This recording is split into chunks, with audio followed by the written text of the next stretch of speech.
Nagbabalik na naman ang inyong tagapaglingkod ng mga balita at pawang katotohanan lamang. Naging mainit nga na usapin sa mundo ng social media. Matatandaan natin kamakailan ay talagang naghimagsik ang mga rahilista. Ngunit dito nga natin makikita ang mga pekeng mga artista at mga bayaran na prinoprotektahan nga si Tambaluslos at Kuting ng Norte.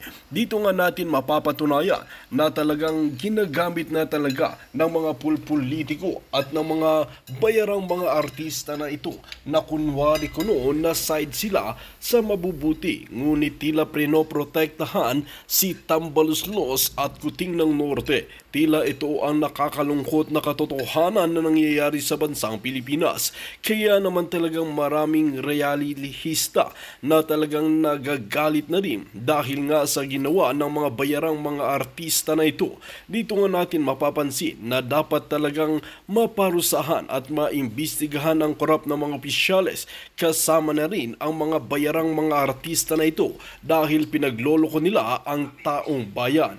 Well mga kaibigan, para nga sa karagdagang impormasyon, panoorin nga natin ang buong video. At kung bago ka lamang sa aking channel, huwag kalimutan i-click ang subscribe button at notification bell para lagi kang updated sa ating mga bagong video. At para sa sulit viewers natin dyan, maraming salamat sa walang sawang pagsuporta. Ay may mga organic na nagrarally pero may mga peking rally ng mga bayarang artista. Okay? Bakit kamo? So sigaw sila ng sigaw dyan, okay, na kesyo panagutin ang mga magnanakaw. Ang sinasabi dyan ni Kabayo, okay? Nasaan na ba yung screenshot ko na sinabi ni Kabayo? May sinabi si Kabayo diyan sa EDSA kasama yung mga tiwaling polis. Mga tiwaling mga pare. Ang sinisigaw doon, may isa doon na pare nagsalita na panagutin ang mga Duterte. So that rally is not really for the people. Ang rally talaga nila ay para lituhin. Ayan ay para mapakita lamang. Okay, sabihin ko muna ang sabi ni Vice Caballo. Ang sabi ni Vice Caballo, kung magkakaroon ng magandang ligasiya ang pangalan mo, referring to Marcos, kailan magkakaroon ng magandang ligasiya ang pangalan ng mga Marcos na kung saan nung panahon na hindi pa presidente si Marcos, ang sigaw ni Caballo, ang sigaw ni De Lima, ang sigaw ng mga pare, panagutin ang pamilyang Marcos na magnanakaw bago pa kayo ipinanganak. So, magkano kaya ang pinakawalang pera ni Lisa Tanas? Para kunyari, may magpanggap lang, yung mga kaparian, ni CBCP, makakaliwa, sabi ni Evan Manalang. Kaya sabi ko sa inyo, ang nakakalungkot, sabi ni Tia Bambi, mukhang wala na talagang pag-asa. Sa nakikita natin ngayon, dahil lumabas yung mga artista, sino-sino sa kanila mga binayaran?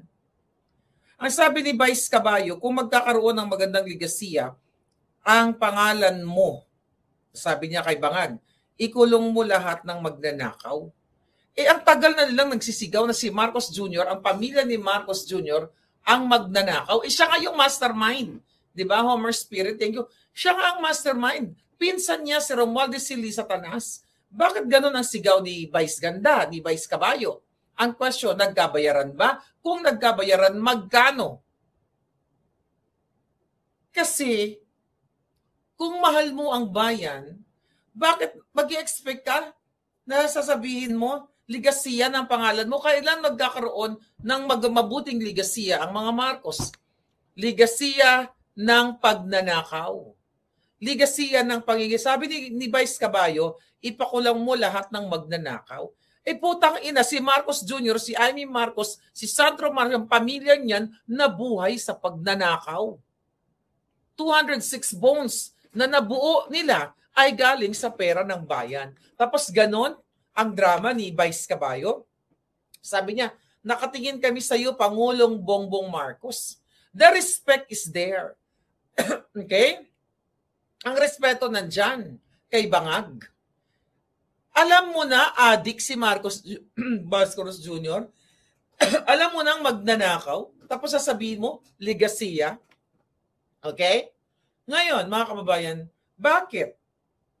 Kasi, mga kababayan, ito na nga, mga hitad. Dahil last year, December, nag-chami-chami si Kabayo, si Lisa Tanas sa isang event dito sa Manila Film Fest 2024. Ayan, nag-chami-chami sila dyan. Oh, dahil kaya may respeto na siya kay Bangag at kay Lisa Tanas. So ang question, si Vice Caballo ba ay para sa Pilipino? Hindi. Hindi siya para sa Pilipino dahil peke yung naganap nilang yung EDSA nila. Hindi sila nanawagan para panagutin ang mga kawatan. Ang tunay na kawatan, ang presidenteng Bangag Marcos. Okay? So question, magkano ang naging bayaran? Dahil in the past, mga kababayan, hindi lang yan. Tignan natin to. Okay? Nag-chami-chami na. Si Sandro pala, nakita ko lang ngayon, sa isang event, nagyakapan pa sila.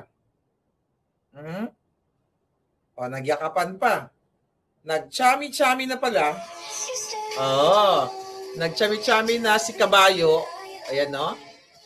Nag-chami-chami na itong si Adictus nang lumaki sa pagnanakaw. Okay? So, ngayon, mga kababayan, ang naganap, I just don't know kung anong mga, may update ba ngayon? Andiyan pa rin ba sila? So ano naging role nitong mga artista na ito? Ito mga influencer na kunyari nananawagan, na nagsalta doon katulad ni Catriona Gray. Di ba? Sino pa? Yung Maris Racal na dati, galit na galit sila sa mga Marcos. Anong tawag dyan? Hindi yan protesta para sa taong bayan. Yan ay selective protest or fake protest hindi para sa inyo. Para lang, hindi natin alam kung magkano, ilang milyon ang binayad ni Lisa Tanas, ni Sandro Marcos, na huy kayo mga artista, magpanggap kayo doon na kunyari, di ba? Ganito yung nananawagan kayo na panagutin yung mga magnanakaw. Di ba? Ganyan, deflection yan eh. Di ba? Yan ang dramatization ni Marcos Jr. na if hindi daw siya presidente, sasama sa rally. Kasi dapat daw panagutin ang mga magnanakaw. So deflection, nililihis nila yung issue. Kay Bangag at kay Lisa Tanas, na kidnapper, snatcher, lahat na kawatan kay Tambaluslos. Very general yung statement ng mga artista na panagutin natin. It's the same thing na mga putang ina kayo, mga paring tiwali. Mga puki ng ina ninyo. Hindi pa kayo namatay na mga paring mga jablo. The reason why bilang isang Katoliko, isinusuka ko ang mga paring jablo. Hindi lahat, dahil may mga mabubuti pa rin pari tayong natitira. Deflection. Nililihis nila ang issue kay Bangag. Kasi sabi nga ni Kabayo na may statement siya na kung mag-iwan kayo ng ligasiya, panagutin ang magnanakaw. Si Marcos Jr. ang pinuno ng budget insertion. Sabi ni MJ Amador, pareho tayo, Marlica, not proud to be a Catholic. I know. Dahil sa ganitong klaseng mga pari, ginagamit itong mga artistang ito, yung mga influencer, kung sino pa, I don't know, kung sino pa mga pumunta, magkano yan? Nasa kanila trillion budget. Ilang milyon ang binayad sa mga nagbabayad na mga artista. Okay? Ang ginawa nila, peking pakikibaka, drama-drama, mga artista yan, pakitang tao para sabihin na sila ay kinukundina nila ang pagnanakaw, pero ang pinuno ng kawatan ayaw nilang panagutin. May pinangalanan ba? Pinangalanan ba ni Kabayo ng mga artista, si Zaldico, si Tambaluslos, o kung sino? Di ba? Very general yung kanilang statement. Propaganda. Ilan ang binayad sa grupo ng mga kaparian sa EDSA? Ilang milyon. Kaya kung pwede nga lang, magtayo ako ng sarili nating relihiyon, magtatayo ako yung reliyon na tunay para sa Diyos at sa bayan. Ito ay kanilang mga drama-drama. Itong mga bayarang artista na ito, mga palangga, they are what? Political entertainers. Dramatization lang, acting lang. Ginagamit nila yung kanilang influence, yung kanilang mga fans o kanilang mga kasikatan, hindi para dahil may paninindigan sila, kundi para sa kanilang sariling agenda na hindi natin alam kung ilang milyon ang binayad ni Marcos Jr. at ni Liza Tanas dito sa ginawang eksena ng mga artista. Sino-sino yung mga artista? Nagsalita, dating iba dyan, mga hardcore. Laban sa mga Marcos. Ngayon, ayaw nilang banggitin ang pangalan ni Marcos na lumayas ka dyan, putang ina mo Marcos, ganyan-ganyan. Masyadong halatang-halata ang ginawa ng mga artista, ng mga makakaliwang grupo, kasi ito mga putang ina mga pari na ito, ang sigaw nila, panagutin si Duterte. Ando doon na nga sahig eh. Ang nagnakaw si Tambaluslos, si Zaldico, si Marcos Jr., si Liza Marcos, tapos si Duterte ba, si Inday Sara ba ang nakaupo? Ayaw nga alos bigyan ng budget ang opisina niya. So itong mga artistang ito, ang mga artista dyan, hindi natin alam kung magkano, ilang milyon ang binayad galing sa kaba ng bayan para sila mag-acting-acting dyan. Now, i-analyze nyo. Sila ba ay mayroong ambag sa inyo sa pakikipaglaban? Sila ba ay, para sa inyo? At kayo sumusuporta sa mga putang inang yan? Hindi. Okay? Hindi sila para sa inyo mga kababayan dahil ito ay ginawa nila para kontrolin ang rally-rally na yan. Di ba? Kunyari, madami. Ang dami naman pala. Ang palalabasin nila, sasabihin ni Bangag, binagbigyan naman kayo. Nag-rally-rally naman kayo. Laban sa korupsyon, eklabos. At kami naman ay sang-ayon sa inyo sa mga ganong klaseng laban ninyo. Pero may nangyari ba?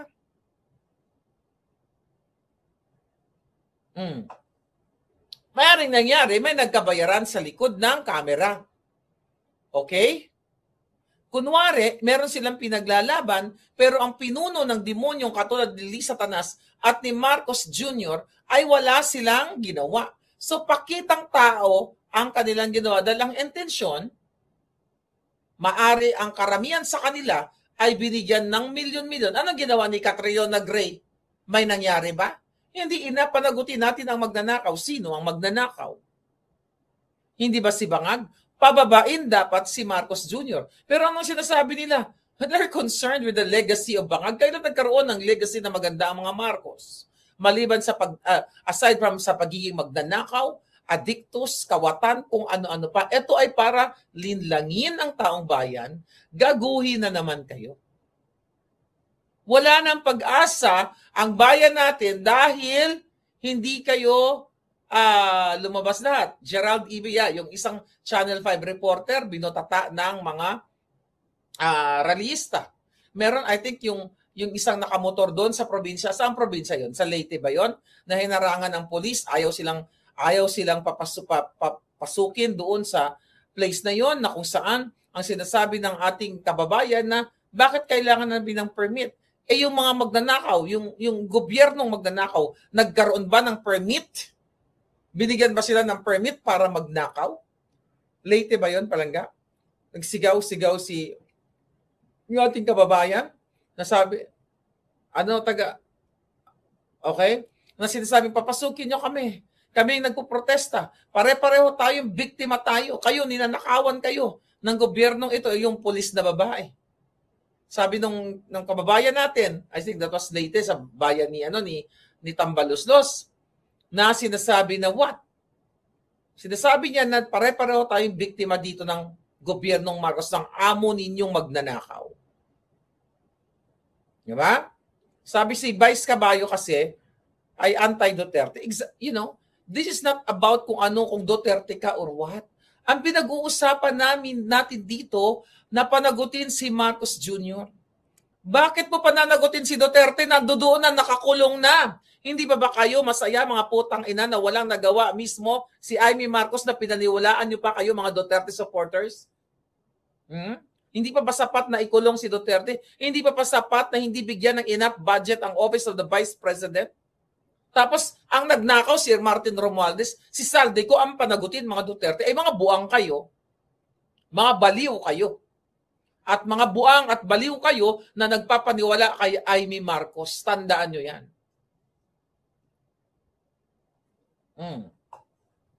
Sabi ni Beautiful Life, si Kabayo ang abo si Tambi. Ngayon, mga kababayan, ang ginawa nila para protektahan si Marcos Jr. Kunyari, lumabas na yung mga tao, ayan, nagsigaw na para panagutin. Ang sigaw-sigaw nila, may napanagot ba ngayong araw? Kung nakapasok sa Malacanang at pumantay ang paa ni Lisa Tanas at ni Bangag at ni Tambaluslos, napanagot ang bayan. Pero dahil hinati nila, nagbayad sila sa Luneta, nagbayad sila sa EDSA, yung mga natitirang organic, yun yung mga nasaktan siguro na nakipagbalyahan doon kanina sa Mindiola, di ba? Now what?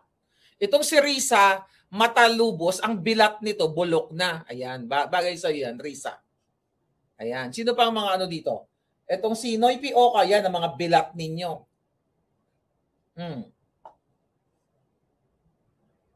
Hayop na kabayo yan, sabi ni Antonella. Okay? Ang mga bilat ninyo, mabubulok na lang dahil sa kahirapan at babaho dahil sa baha na naranasan nyo everyday, mga bulag pa rin kayo. Yan. Ang bilat ninyo, yung mga nag-comment dyan, ng mga trolls ni Lisa, mabubulok sa kahirapan. At least ang bilat ko, fresh. Okay? Fresh na fresh, imported. Anyway, mga kababayan, ang ginawa nila to manipulate your emotion. Uy, andyan mga artista, laban para sa korap. Pero, mga kapalangga, okay? Itong si Nids Gomez, ang bilat niya, inuuod na. Yung mga bilat niyong inuuod, nandito pa rin kayo, magugas kayo ng bilat niyo. Dahil ako, ang bilat ko, amoy Miss Dior. Shh, shh, shh. Ay, nako, ang tanga nyo pa rin. My God, ang tanga. Right, Raven? Ang tatanga ng mga bilat nila. Fresh na fresh palangga, sabi ni Glessy. Oy, Glessy, kumusta ka na dyan? Ngayon, para i-divide, this is divide and conquer. Para hatiin kayo. It's the same thing na ginagawa ng bilat ni Amy na pati bilat niya yata binobotox. Lisa, sabi ni Brian J., Lisa, bahog bilat. Okay? So ngayon, mga palangga, speaking of bilatibay, okay? Ano nangyayari ngayon? Ako ba? Okay? Ako ba ay mababaha ang bilat? Hindi. Okay? Ayan, ginorgor ko na yung mga bilat nila kasi mga troll sila ni Amy Marcos at ni Lisa Tanas. Tignan natin ito mga eksena. Nightline, Nightline, bago ba to? Mass protest. Meron pa rin. Kasalukuyang sitwasyon sa Mindiola, meron pa rin. Ito pa rin ang sitwasyon sa Nightline. Ayan. Hindi dapat nyo patapusin, okay, ang buwan na ito na hindi nyo natatanggal si Marcos Jr. Tignan mo kasabwat na mga artista. Di ba? Panagutin ang mga korap. Very general. Sino ang korap? Si Marcos, si Lisa, si Tambaluslos. Ang sabi ni Yon Poy, nag-fireworks pa daw sa Malacanang.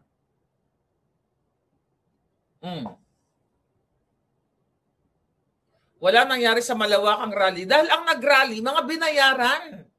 Hindi organic yun. Makakaliwa, dilawan, mga artistang bayaran. Di ba? Mga artistang bayaran.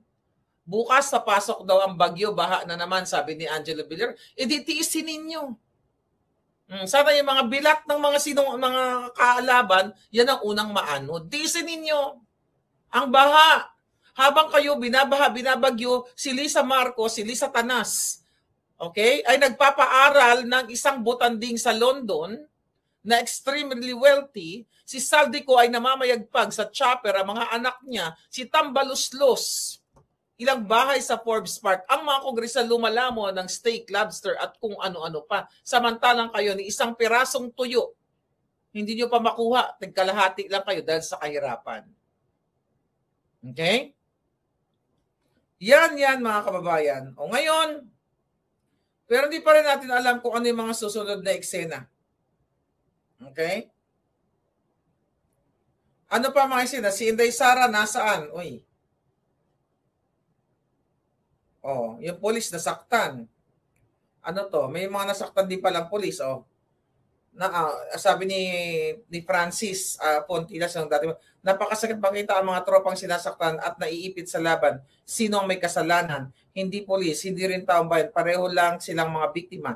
Galit at puot ng taong bayan. So, ito nga. Kawawa, tignan yung mga polis, di ba, na nasasaktan. Ayan, sinasaktan nila.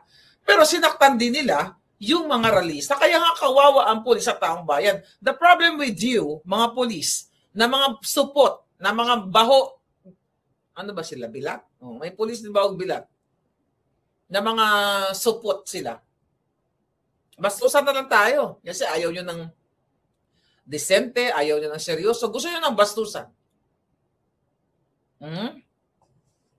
May nasaksak na pulis. Yun na nga eh. Kung yung mga pulis na ito ay nag-withdraw na ng support kay Bangag, di tapos na sana. Okay? Tapos na sana. No, ako, Palangga, hindi ako sang-ayon. Hindi ako natutuwa na may nasasaktan na pulis. Ayoko lang masaktan ng pulis. Ayoko rin silang nananakit. It's the same thing itong mga taong ito. Pero dapat kasi kung inopen na nila ang gates of hell, di ba? Yung gate ng hell ng Malacanang, binuksan na nila sa taong bayan, at bumaba na si Bangag, hindi na sana masasaktan pa sila pareho. Nakita nyo ang ginagawa ng mga artista. Oh, eto pala, nagpicture-picture yung mga Bicolanong polis daw. Oh. Nakakaawa to eh. May pamilya ito eh. Nakakaawa kayong mga polis kasi tama yung sinabi ng isa kanina sa Leyte ba yun, na pare-pareho tayong ninanakawan pero pinoprotektahan nyo si Bangag. Di ba? Right. O yung ayaw sa bunganga ko, pwede na kayo lumayas. Alright? Kasi hindi po disente yung bunganga ko pag galit ako. Alright? Pwede kayong matulog. Pwede naman kayo matulog, di ba? Wala naman tayong problema eh. Na ngayon, ano pa ang mga pinag-uusapan dito? Oh. Ano ang sabi ng mga balitang walang kwenta? Oh, Nightline News. Pinagutos ni Isko Moreno ang suspension ng face-to-face classes. Dapat matagal niya na kanina niya pa sinuspend yun dahil sa rally, di ba? Ano pa mga balita dito? Although may mga rallyista pa rin. Ito may mga nagsalita na I'm not a Filipino for nothing. Oh. Tapos sabi nito ni Clarissa Castro, nakita talaga natin kung ano ba yung sentimiento ng damdamin ng taong bayan na ibinunyag ang malawakang pang-aabuso sa pondo ng bayan na ang ilan ay mga politiko, di umano at kontraktor ang gusto ng Pangulo maihatid sa mga nang-aabuso at na hindi dapat magnakaw ng pondo ng bayan. Ang kapal ng mga putang inang ito. Ang kapal ng mukha. Kung may kulam lang ako, ginurgur ko na silang lahat. Okay? Ginurgur ko na silang lahat. Okay? Ano, may gugurgurin ba ako? Beautiful life? Sabihin mo lang. Okay? Okay, may gugurgurin ba tayo mga dudong? Okay. So ngayon, kaya ito yung mga eksena dito. Hindi na tinag. Sa Davao, ang daming tao. Okay? Ang punto ko, hanggang rally na lang. Dapat isang bagsakan lang yan eh. Di ba? Isang bagsakan lang yan. Okay? Ngayon, ano daw? Anong visit talaga yung mga Marcos na yan?